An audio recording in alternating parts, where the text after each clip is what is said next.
Taste the Daily. Kanyakumari மாவட்டம் மார்த்தாண்டம் மேம்பாலத்தில் இருசக்கர வாகனம் மீது கார் மோதிய விபத்தில் ஒருவர் உயிரிழந்தார். மார்த்தாண்டம் மேம்பாலத்தில் இருசக்கர வாகனம் மீது கார் மோதி விபத்துக்குள்ளானது. இதில் இருசக்கர வாகனம் 60 அடி உயர மேம்பாலத்தில் இருந்து கீழே தூக்கி வீசப்பட்டதில் ரஞ்சித் என்ற இளைஞர் உயிரிழந்தார். மேலும் அவருடன் வந்த பெண் பலத்த காயமடைந்து சிகிச்சைக்காக மருத்துவமனையில் அனுமதிக்கப்பட்டுள்ளார். பழனி பிரதான மலைச்சாலையில் கடும் பனிமூட்டத்தால் சுமார் 100 அடி பள்ளத்தில் சரக்கு வாகனம் கவிழ்ந்து விபத்திற்குள்ளானது. திண்டுக்கல் மாவட்டம் கொடைக்கானலில் கடந்த சில நாட்களாக பனிமூட்டம் அதிகமாக காணப்படுகிறது.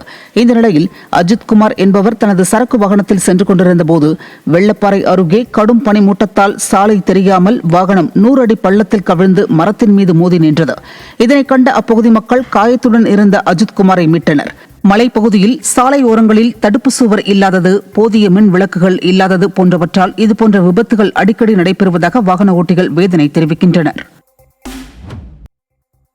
தஞ்சாவூர் மாவட்டம் கபீஸ் தளத்தில் கழிவுநீரால் விளைநிலங்கள் பாதிக்கப்படுவதாக விவசாயிகள் வேதனை தெரிவித்தனர். மழைநீர் வடிகால் கழிவுநீர் வாய்க்காலாக மாறி குடியிருப்பு பகுதிகள் மற்றும் விவசாய நிலங்களில் தேங்கியுள்ளதால் பயிர்கள் பாதிக்கப்படுவதுடன் துர்நாற்றம் வீசுவதால் நோய் தொற்று ஏற்படும் அபாயம் உள்ளதாக விவசாயிகள் அச்சம் தெரிவித்தனர். மேலும் இது தொடர்பாக பலமுறை புகார் அளித்தும் அதிகாரிகள் நடவடிக்கை எடுக்கவில்லை. விடியாத திமுக ஆட்சியில் அரசு அதிகாரிகளின் அலட்சியத்தால் மக்கள் அவதிப்படுவதாக குற்றம் சாட்டப்படுகிறது.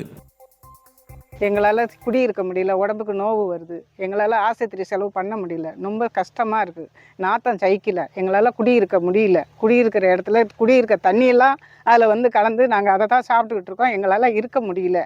ரொம்ப தயவு செஞ்சு எத்தனையோ மனு கொடுத்துட்டோம். இது எத்தனாவது மனு நாங்கள் கொடுத்துட்டோம். எங்களை தயவு செஞ்சு இந்த தூரை எடுத்து கொடுத்து எங்களை நல்லபடியாக அந்த சாக்கடையை கொண்டு எங்கே கொண்டு விடணுமோ அங்கே கொண்டு கொங்கங்கரில் விட்டுட்டு எங்களை நல்லதாக செய்யுங்க சாமி. சேலம் மாவட்டம் மேட்டூர் அருகே கோவிலில் தங்கம் கொள்ளையடிக்கப்பட்ட சம்பவம் அதிர்ச்சியை ஏற்படுத்தியுள்ளது. இரட்டைக்கிணறு பகுதியில் உள்ள ஓம் காளியம்மன் கோவிலில் பூட்டு உடைக்கப்பட்டு அம்மன் கழுத்தில் இருந்த 2 சவரன் தாலி தங்கம் திருடப்பட்டுள்ளது. விடியாத திமுக ஆட்சியில் ஏவல் துறையினர் முறையாக ரோந்து பணிகளை மேற்கொள்ளாததால் கொள்ளை சம்பவங்கள் அதிகரித்து வருவதாக குற்றம் சாட்டப்படுகிறது. வடகிழக்கு பருவமழையை அடுத்து திருச்செந்தூர் சுற்றுவட்டார பகுதிகளில் ஆறு, குளங்கள், வாய்க்கால்களில் தண்ணீர் வரத்து இருப்பதால் விவசாய பணிகளை விவசாயிகள் தொடங்கியுள்ளனர். தூத்துக்குடி மாவட்டத்தின் மிகப்பெரிய குளமான கடம்பா குளத்திலும் நீர் நிரம்பி காணப்படுவதால் வாய்க்காலில் தண்ணீர் திறக்கப்பட்டுள்ளது. திருச்செந்தூர் அருகே உள்ள ஆறுமுகநேரி, நல்லூர், மணத்தி, குறுகாட்டூர் உட்பட பல்வேறு பகுதிகளில் விவசாய நிலங்களில் உழவு மேற்கொண்டு பணிகளை மேற்கொண்டு வருகின்றனர். குறிப்பாக IR8, கர்நாடகா பொன்னி, ஆந்திரா பொன்னி உட்பட பல்வேறு வகையான நெற்பயிர்களை நடவு செய்து வருகின்றனர். திருப்பத்தூர் மாவட்டம் நாற்றம்பள்ளி அருகே வீட்டில் திருட முயற்சித்த நபர் அடையாளம் தெரியாத வாகனம் மோதி உயிரிழந்தார். நாற்றம்பள்ளி தேசிய நெடுஞ்சாலை அருகே உள்ள மாரிமுத்து என்பவரது வீட்டின் கேட்டை இருவர் உடைக்க முயற்சித்துள்ளனர். வீட்டில் உள்ளவர்கள் கூச்சலிடவே திருடர்கள் தப்பிக்க முயற்சித்த நிலையில் அதில் ஒருவர் அடையாளம் தெரியாத வாகனம் மோதி உயிரிழந்தார். விடியாத திமுக ஆட்சியில் எந்த தவறு செய்தாலும் எளிதில் தப்பிவிடலாம் என சிலர் நினைப்பதால் திருட்டு சம்பவங்கள் அதிகரித்து வருவதாக குற்றம் சாட்டப்படுகிறது. சென்னையில் ஆன்லைன் மூலம் பண மோசடி செய்த 3 பேர் பிடிபட்டனர்.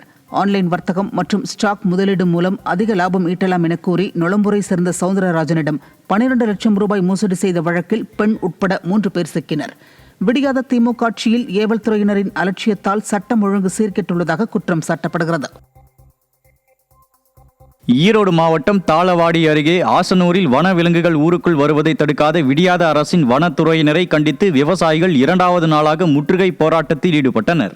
சத்தியமங்கலம் புலிகள் காப்பகத்துக்கு உட்பட்ட சுற்றுவட்டார கிராமங்களில் காட்டு பன்றிகள் விவசாய நிலங்களில் புகுந்து பயிர்களை நாசம் செய்வதாகவும் இதனால் பெருத்த நஷ்டம் ஏற்படுவதாகவும் விவசாயிகள் குற்றம் சாட்டுகின்றனர். வன விலங்குகள் வருவதை தடுக்க தடுப்பு சுவர் ஏற்படுத்தி தரக்கோரியும் பலமுறை புகார் அளித்தும் வனத்துறையினர் நடவடிக்கை எடுக்கவில்லை என்றும் அவர்கள் வேதனை தெரிவிக்கின்றனர். சென்னை அம்பத்தூரில் குண்டும் குழியுமாக உள்ள சாலைகளால் வாகன ஓட்டிகள் கடும் அவதி அடைந்துள்ளனர். அம்பத்தூர் CTH சாலை பகுதி குண்டும் குழியுமாகவும் மழைநீர் தேங்கியும் உள்ளதால் விபத்துக்கள் ஏற்படும் அபாயம் உள்ளதாக வாகன ஓட்டிகள் அச்சம் தெரிவித்தனர். விடியாத திமுக ஆட்சியில் நெடுஞ்சாலைத்துறையினரின் அலட்சியத்தால் சிதலமடைந்துள்ள சாலைகள் சீரமைக்கப்படாமல் உள்ளதாகவும் சாலை விபத்துக்களால் உயிரிழப்புகள் அதிகரித்து வருவதாகவும் குற்றம் சாட்டப்படுகிறது.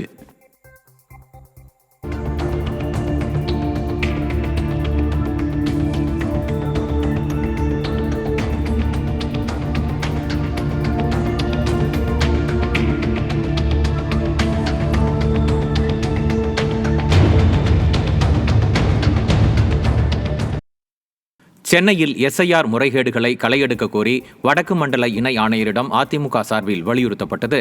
தண்டையார்பேட்டை மண்டல எஸ்ஐஆர் இறுதிக்கட்ட சரிபார்ப்பு பணிகளை அதிமுக சார்பில் வடசென்னை வடக்கு கிழக்கு மாவட்ட செயலாளர் RS ராஜேஷ், மாவட்ட தேர்தல் பொறுப்பாளர் CP மூவேந்தன், எம்ஜிஆர் மன்ற மாநில இணை செயலாளர் நேதாஜி கணேசன் ஆகியோர் ஆய்வு செய்தனர். அப்போது திமுகவினரின் அழுத்தத்தால் BLOக்கள் முறைகேடுகளில் ஈடுபட்டதை சுட்டிக்காட்டி திருத்தப் பணி முறையாக நடைபெற வேண்டும் என்றும் தகுதியுள்ள வாக்காளர்கள் மட்டுமே பட்டியலில் இடம்பெற வேண்டும் என்றும் மண்டல இணை ஆணையரிடம் வலியுறுத்தினர். ஈரோடு மாவட்டம் கதிரம்பட்டி ஊராட்சிக்கு உட்பட்ட நஞ்சனாபுரம் பகுதியில் தெருநாய்கள் கடித்து குதறியதில் 80க்கும் மேற்பட்ட கோழிகள் உயிரிழந்தன. ஆறுச்சாமி என்பவரின் நாட்டுக்கோழி பண்ணைக்குள் நுழைந்த தெருநாய்கள் 80க்கும் மேற்பட்ட கோழிகளை கடித்து குதறி உயிரிழக்க வைத்ததில் 1 லட்சம் ரூபாய் வரை இழப்பு ஏற்பட்டுள்ளதாக கூறப்படுகிறது. ஈரோடு பகுதிகளில் கால்நடைகள் தெருநாய்களால் கடித்து குதறப்படுவது குறித்து விடியாத ஸ்டாலின் மாடல் அரசின் அதிகாரிகளிடம் பலமுறை புகாரளித்தும் நடவடிக்கை எடுப்பதில்லை என பாதிக்கப்பட்ட விவசாயி ஆறுச்சாமி வேதனை தெரிவித்தார். தூத்துக்குடி மாவட்டம் எட்டயபுரத்தில் கள்ள நோட்டுகளை புழக்கத்தில் விட முயன்ற நபர்கள் பிடிபட்டனர். தனியார் ஹோட்டலில் சப்ளையராக வேலை செய்யும் சரவணன் பெட்டி கடையில் கள்ள 500 ரூபாய் நோட்டை மாற்ற முயன்றபோது சிக்கினார். மேலும் ஹோட்டலில் பணிபுரிந்து வரும் சைனீஸ் மாஸ்டர் குமார் சர்மாவிடம் 70,000 ரூபாய் மதிப்பிலான 500 ரூபாய் கள்ள நோட்டுகள் பறிமுதல் செய்யப்பட்டது. விடியாத திமுக ஆட்சியில் ஏவல் துறையினர் கும்பகர்ணனை விட கொடிய தூக்கத்தில் உள்ளதால் கள்ள நோட்டுகள் புழக்கம் அதிகரித்து வருவதாக குற்றம் சாட்டப்படுகிறது. திண்டுக்கல் மாவட்டம் வேடச்சந்தூரில் அம்மா பூங்கா சமூக விரோதிகளின் கூடாரமாக மாறியுள்ளதாக பொதுமக்கள் வேதனை தெரிவிக்கின்றனர். வேடச்சந்தூர் சட்டமன்ற உறுப்பினர் VPP பரமசிவம் அவர்களால் 25 லட்சம் ரூபாய் மதிப்பீட்டில் அம்மா பூங்கா மற்றும் அம்மா உடற்பயிற்சி மையம் திறக்கப்பட்டது. திமுக ஆட்சிக்கு வந்தவுடன் உடற்பயிற்சி மையம் திறக்கப்படாததால் இளைஞர்கள் மது அருந்தும் கூடாரமாக மாறி வருவதாக அப்பகுதி மக்கள் குற்றம் சாட்டியுள்ளனர். மாவட்ட நிர்வாகம் இதுகுறித்து உரிய நடவடிக்கை எடுக்க வேண்டும் என அப்பகுதி மக்கள் வலியுறுத்தியுள்ளனர். கடந்த ஆட்சியில் 2016-17 அப்போதைய MLA டாக்டர் பரமசிவம் அவர்கள் முயற்சியால் 25 லட்சம் ரூபாய் மதிப்பீட்டில் அம்மா பார்க்கு உடற்பயிற்சி கூடம் கொண்டு வரப்பட்டது. கடந்த ஆட்சியில் நல்ல முறையில் காவலாளி போட்டு பராமரிச்சுட்டு இருந்தாங்க.